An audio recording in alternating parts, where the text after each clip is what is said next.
Thank you very much, Maya. Now, just a show of hands, how many of you have mentioned recruitment in a way at your tables during the previous discussions? A little bit? Okay, there's hands growing like fungi after rain here. So we're getting there. This might also be because we first have to talk about what recruitment is, but we'll get there. So we talked about preparation. Now's the part about recruitment. And then we'll move on. Deliberation, outputs, impact, and institutionalization as other parts of what we will talk about. So anything that is right and under recruitment, we'll talk about this at a later point.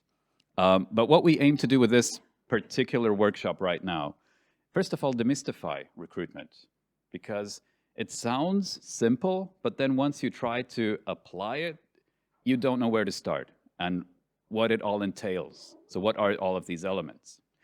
We're going to explain the connection between recruitment and representativeness, this innovative aspect that Eve mentioned in the morning. We're going to talk a little bit again about political legitimacy, because recruitment is one of the key tools to achieve this, among others, but it is also one of the things that if you skip or do badly, it definitely will impact the legitimacy of the assembly. We're going to show examples of invitations to citizens. This is one of these primary steps, how to reach out. Introduce random sortition. I won't go into details on this. It's very technical, and I'll leave it for those of you who advance further in doing their assemblies. We're going to discuss sortition criteria, how to get this representative sample, address challenges in recruitment as something that's very important because every process will run into some challenges, and present the Citizens Assembly of Mostar 2021, all in less than half an hour. So let's start off with the Citizens Assembly of Mostar, just to give you a context, and then it will also be touched on through various examples throughout the presentation. It was held over 4 weekends in July 2021. It was the first Citizens Assembly in Bosnia and Herzegovina. It was the first Citizens Assembly in Southeastern Europe in this format. So including a random sortition, including all of the elements that are needed. The topic was selected primarily by citizens. They were proposing the topic, and then it went through a round of selections between citizens, stakeholders, and city officials, narrowing it down to the topic of city cleanliness and maintenance of public spaces. The final one, there were 3 on offer, was selected by citizens themselves. So starting off from just randomly giving 20 topics, we narrowed this down to the final 3, and citizens chose this one. Why city cleanliness? Why maintenance of public spaces? Well, Mostar has had, because it's getting better now, a huge problem with both trash collection, a huge problem with maintaining a clean public space. It's both related to institutional problems in the city, to the setup of the city government, and then also to the unfortunate fact that the city did not have an elected body, a city council, for over 8 years. They were on a technical mandate, so the technical mandate of the elected one lasted for over 12 years, almost 12, right? Even more than 12. So imagine you're a 12-year councillor with no idea when your term limit will end. That's Mostar. It was co-convened and organized by the city of Mostar and the Congress of Local and Regional Authorities of the Council of Europe. It was a joint effort by both to try to overcome this sort of impasse of working in a city that has not had a clear connection to its citizens for quite a long time. So the context is very problematic. And I can add to this the context that Mostar experienced heavy trauma during the war in Bosnia, so from 1992 to 1995.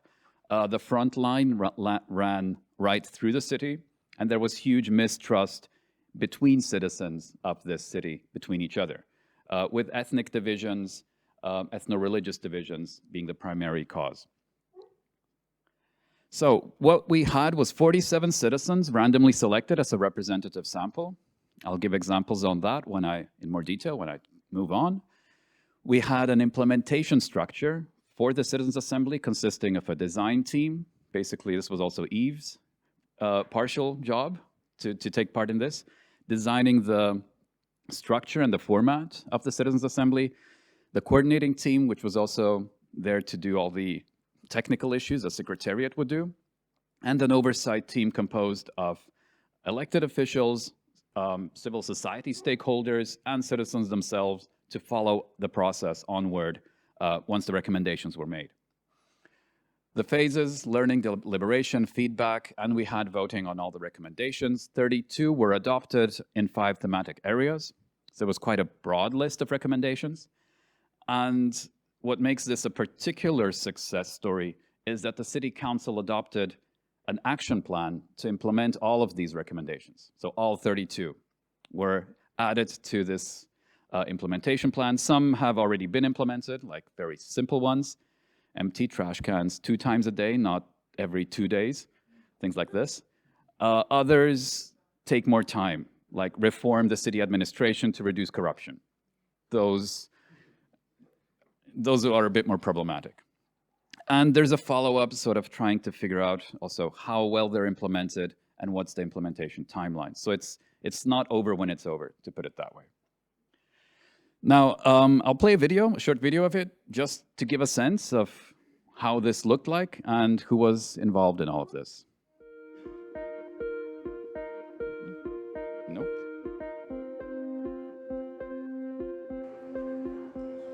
Skupština građana Mostara održana u 7. mjesecu 2021. godine je organizirana u sklopu prvog deliberativnog procesa organiziranog u Bosni i Hercegovini i jugoistočnoj Europi. Skupština je okupila na jednom mjestu 47 nasumično odabranih građanki i građana Mostara koji predstavljaju demografsku kompoziciju grada. Učesnici su se sastali tokom 4 uzastopna vikenda kako bi učili, raspravljali i kreirali preporuke ka lokalnim vlastima Mostara, a po pitanju poboljšanja čistoće javnih prostora i kako bi Mostar postao prijatniji za sve građane. Tema Skupštine je odabrana nakon konsultacija s građanima, radionice sa organizacijama civilnog društva, akademskom zajednicom i predstavnicima gradskog vijeća i administracije koji su zajednički prepoznali ovu tematiku kao najvažniju za grad Mostar.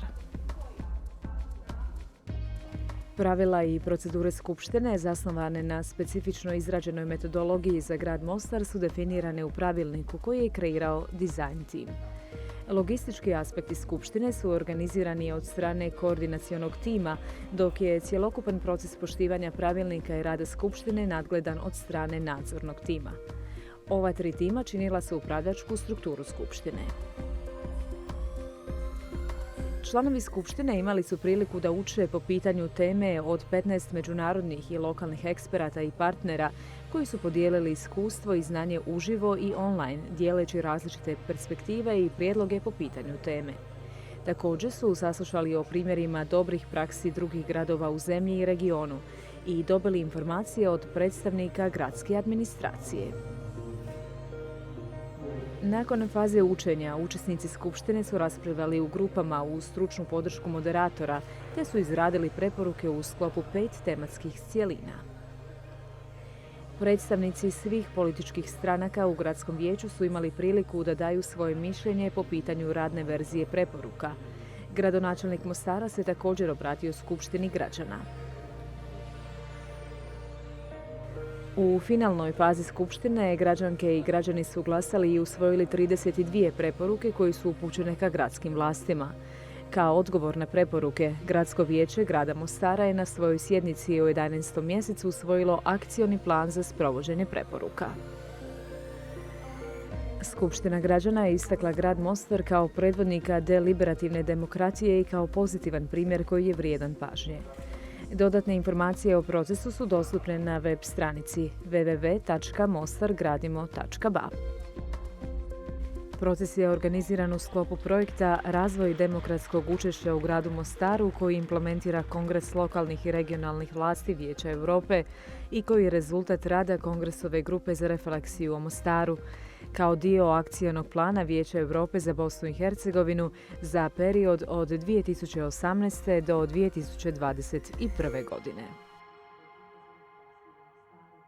Kao dio akcionog plana Vijeća Europe za Bosnu i Hercegovinu za period Okay,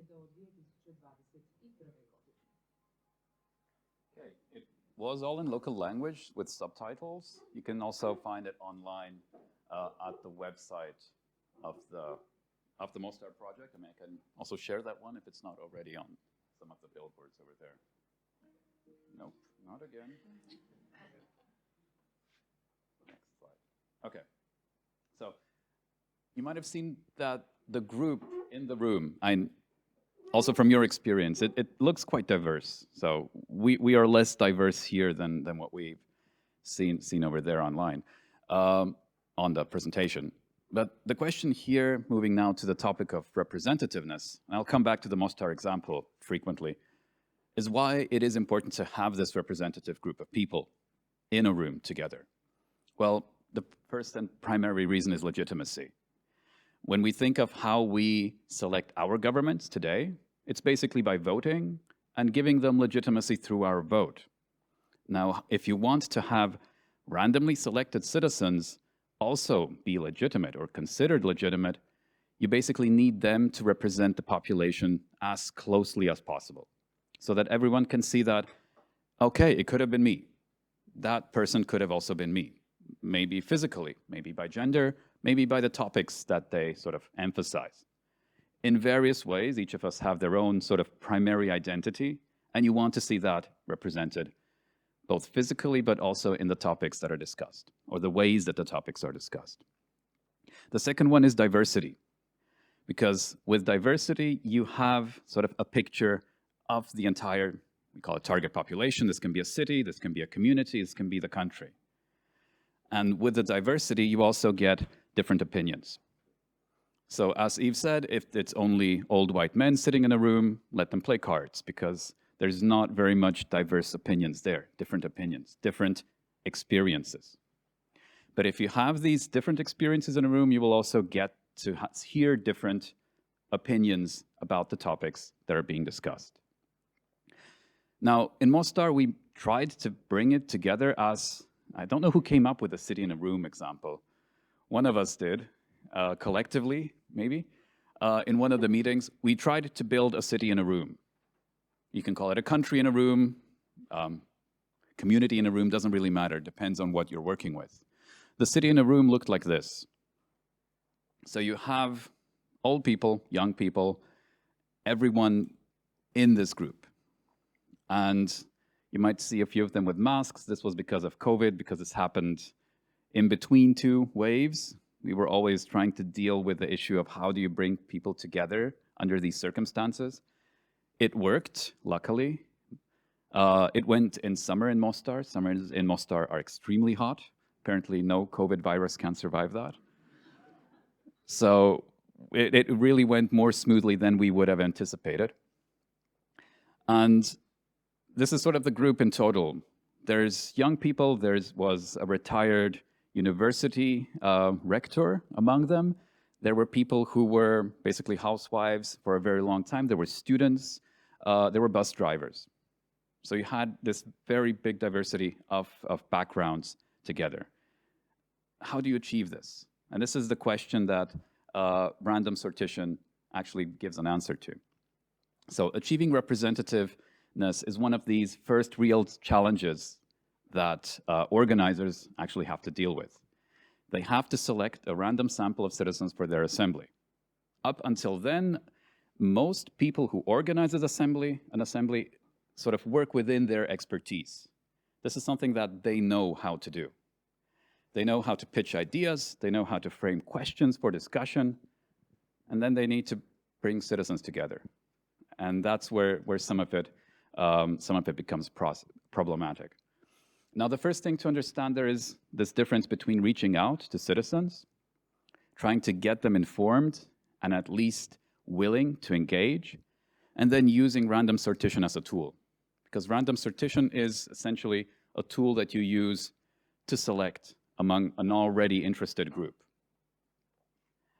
And the how to reach out to citizens, and this is something, and the random selection of invitees, this is something that I'll talk about now, and I'll give you some examples of letters of expression and interest. The how to reach out is mostly done today, if in an ideal situation, and this is how we did it in Mostar, is by sending out truckloads of letters, you could say, a lot of letters. In Mostar, which is about the size of Tartu, which is a little bit less than 100,000, we sent out 5,000 letters. This is sort of an ideal situation. Some of us in the team wanted to send out 15. Some of us said 3,000 is enough. 5 is actually sort of an ideal situation. Now, once you send out these letters, and I'll show you some examples of those and the envelopes, which also have to appeal to citizens, you want the citizens to express interest. That's the second part. Because it's not just you randomly selecting them, it's also them sort of feeding back into this, saying that, yeah, this is a topic where I could want to talk about, where I would want to discuss about. Only then do you go to the random selection. Now, getting the interest of citizens is one of the sort of challenges, and I'll touch upon that later, about response rates and how to increase those. The random selection of invitees, I'll also come to that later. It's about using, basically, software to select among a group of interested citizens a sample that is representative of your community. Now, the letters, they're mostly boring. There's a formal invitation, usually by the convener of the city assembly, citizens assembly. This can be the city mayor. This can be somebody in the administration who convenes it together. And in addition to that, there's always a few elements, which I'll also mention in those letters. But first pictures, first examples. So this is what citizens got in their mailbox. It's an envelope with sort of this idea that you sent out. Okay, it was not 5,000, but 4,999, sorry. This is what they got in their mailbox. And with this sort of info there, please register on time. And then you sort of start thinking about, okay, what's on time? You have to open the letter and read that in the letter itself. Now, specifically in this case, for Mostar, we could not address it to individuals. In other cases, you do address it to an individual, name, last name, address. In the case of Mostar, we were not dealing with full available data on this. This is another challenge that I'll touch upon. Where you don't have the data, I mean, the process to get that data is much more complicated than this solution. What we did there was to select households, like a random household survey.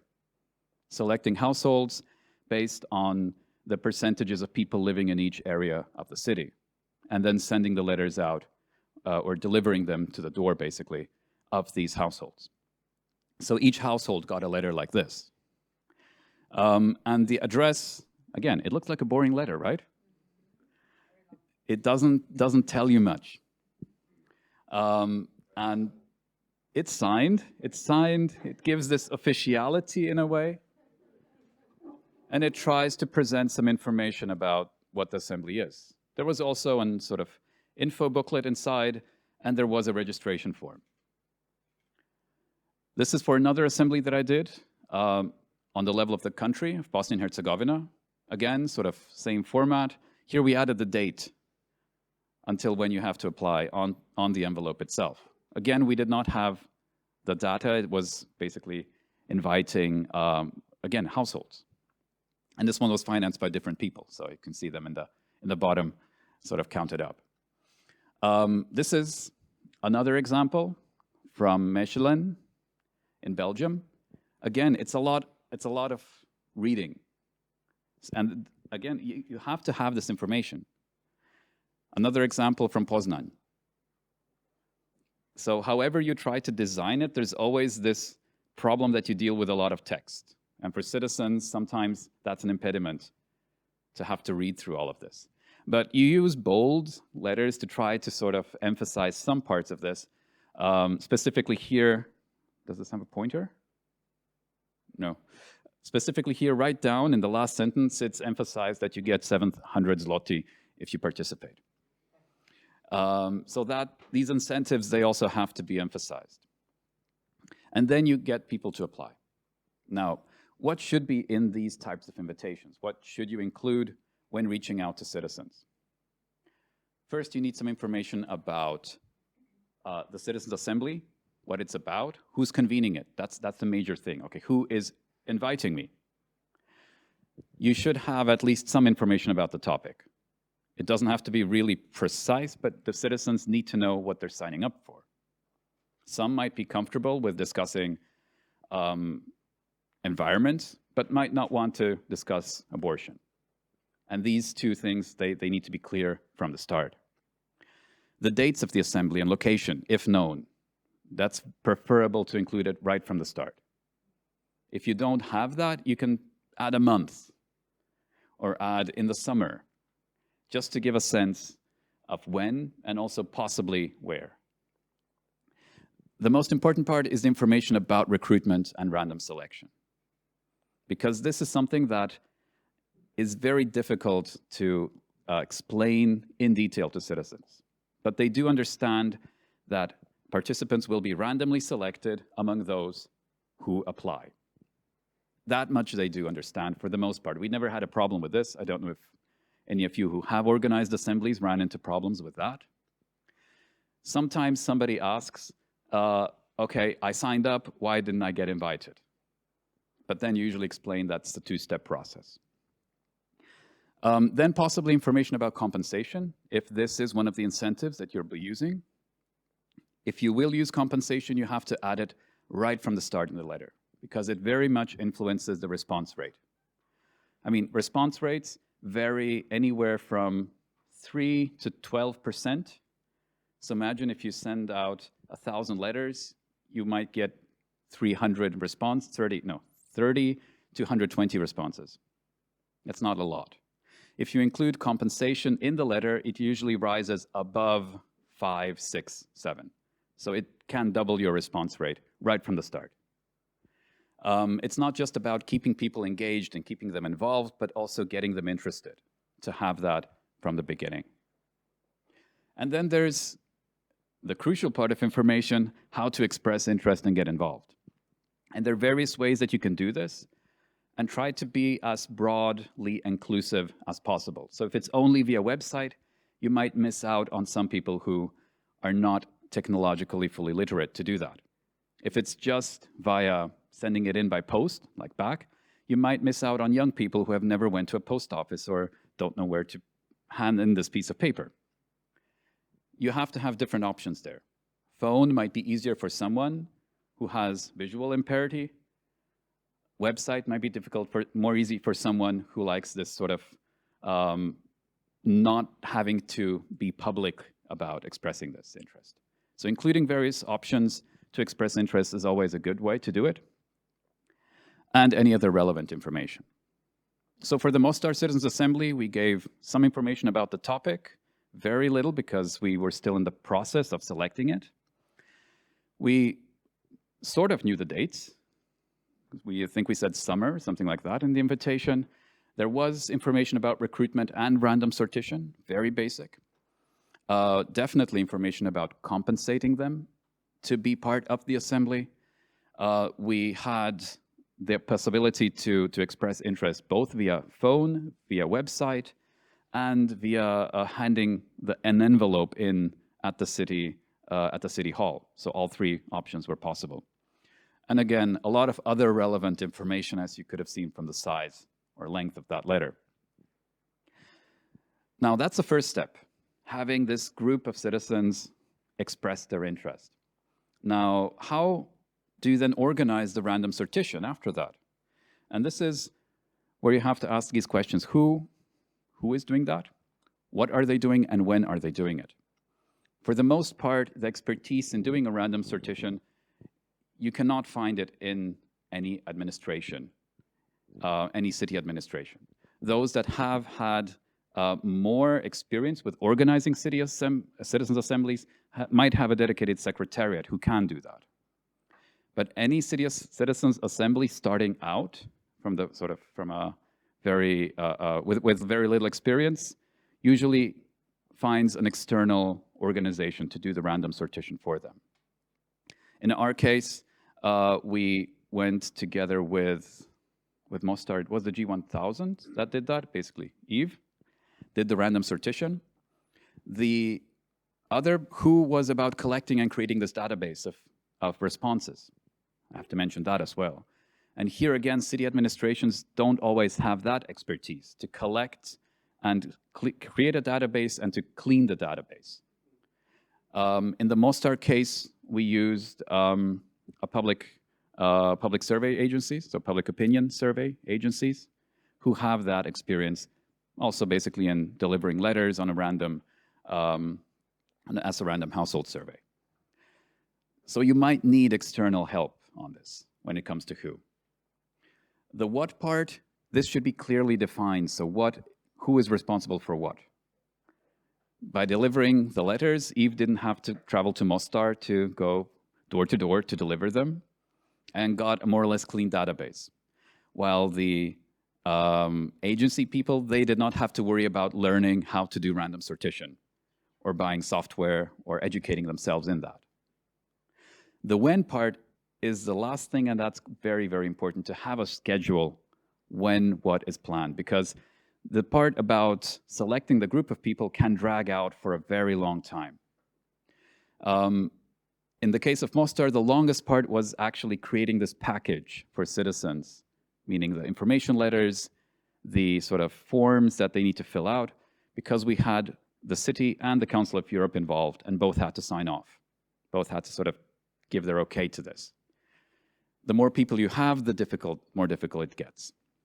So we set up a timeline, and we basically pushed them to say, look, you have to do this because the timeline will otherwise be compromised.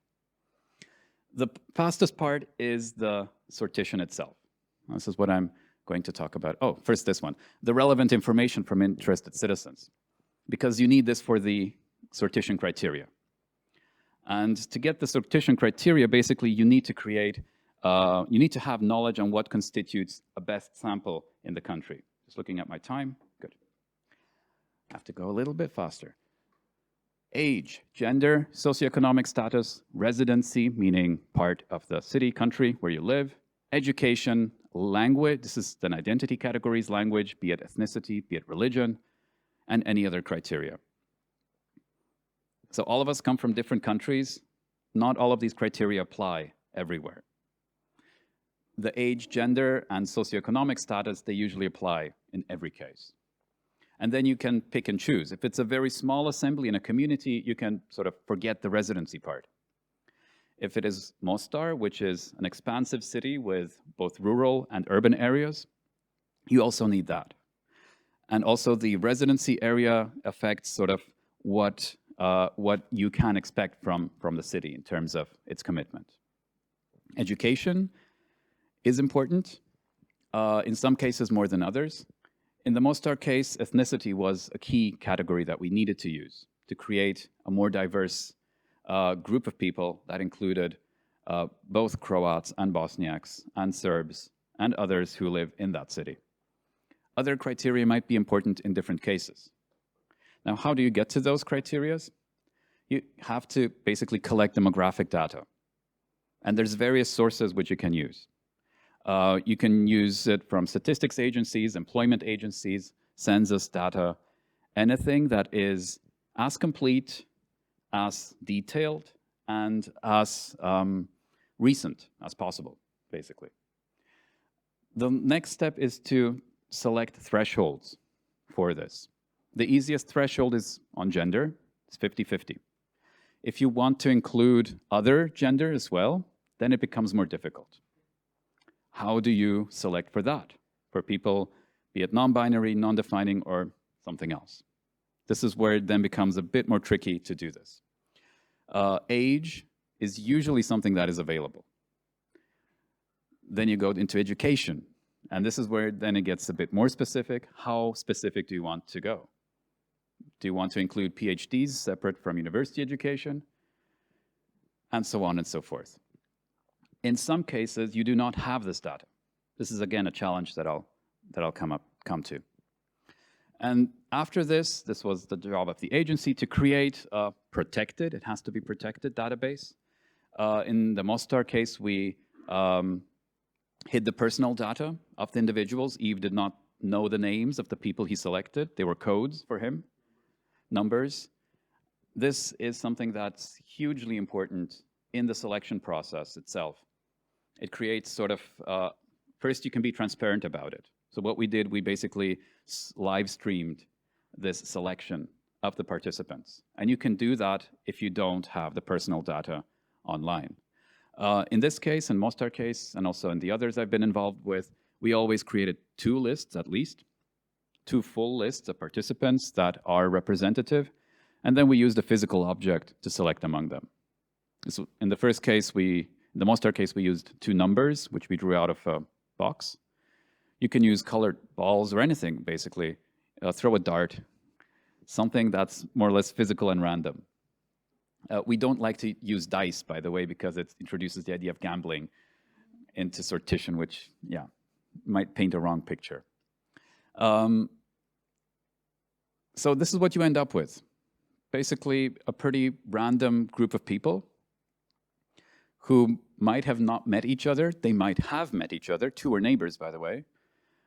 In the other assembly we had 2 people well, basically living next door to each other, but from the same household, more or less.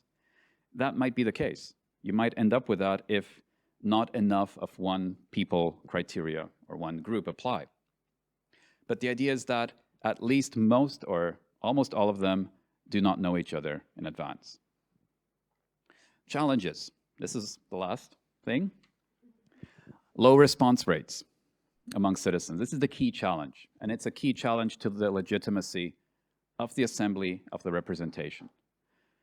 One thing that Eve said is do anything to raise the legitimacy of the assembly. By raising the response rate among citizens, you also increase the legitimacy of the assembly, which basically means do anything to increase the response rate to your call for participation. There are barriers to signing up for citizens' assemblies as well. These can be cultural. So for example, we sent it out to households. And we were always considering that if you send only 1 invitation per household, you will end up with a majority of men. Because in a traditional culture, as in Bosnia, in a lot of households, the women will not sign up. But if you send 2 invitations per household, you might get 2 people signing up from that place. In the selection, then, you sort of do not allow for 2 people from the same household to end up in the sample. But lowering the barriers to signing up for assemblies in any way possible, and these barriers are very much local and cultural, is key. You can miss out on mobilizing certain demographics. Minorities, Roma, for example, we had a huge problem in even mobilizing any Roma in the Mostar case. They're about 1% of the population, but we got 0 responses anyway. So that's one of these issues. In other cases, these might be different demographics. And you always have to think about which demographics, because if you miss out on one key demographic, you also lower the representativeness of the group of citizens. This is a key one, this is bias and self-selection of active citizens. As I said, response rates anywhere normally between 5 and 10%. Those citizens who do respond are mostly educated. Most of them actually work, and most of them are already active citizens in their community. It's much more difficult to get those who are not active, who don't usually go out and protest or even sign petitions or do anything. And among these you have, in the Bosnian case, it was lesser educated, so people with primary school. It was women, especially women with children, and it was young men, so people under the age of 30 who are male. Those demographics, we had a problem in selecting for those. Then you have incomplete, outdated, or faulty data. In some cases, you do not have data that is representative. In other cases, this data is 20 years old. You have to work with what you got. That's the first thing. But then you also, while thinking about it, might have to compensate for this and create these reserved seats if it's an issue that affects a minority who are not included in the data itself, or to try to pick and choose more recent data, even if it's maybe not fully official. But then you always run into problems of representativeness. So it's a sort of game where you try to find out what is the best data that I can work with. So you might go to other statistics agencies as well. Number 6, a limited budget for recruitment. Recruitment is an expensive process. Sending out 5,000 letters is an expensive process. And you have to always think about this when planning. If you don't have the budget available, you have to make do with what you've got. So you might hire people to go around the city, follow a set of instructions that you copy-pasted from a random household survey, and to deliver letters. That might be cheaper. Try not to skip the randomness of invitation. If it's really necessary, maybe, but if you allow people to, if you make an open call and allow people to self-express their interest, already there you have sort of a biased sample. That creates much more difficulty. Try not to do that. The invitation part really also needs to be random. How to keep citizens, I mean, you can do that, by the way, but then it's not a citizens' assembly. You can call it a citizens' forum or something like that. It's something entirely different. It's a different concept. And finally, how to keep citizens on board until it starts. Basically, once they're selected to participate, it will take maybe 1, maybe 3, maybe 6 months until the citizens' assembly starts, depending on how fast you're moving. They have expressed their interest, and now all of a sudden, 3 months later, they have to show up. Sometimes they won't. You will have dropouts. And to keep this dropout rate as low as possible, you really need to be in touch with them continuously.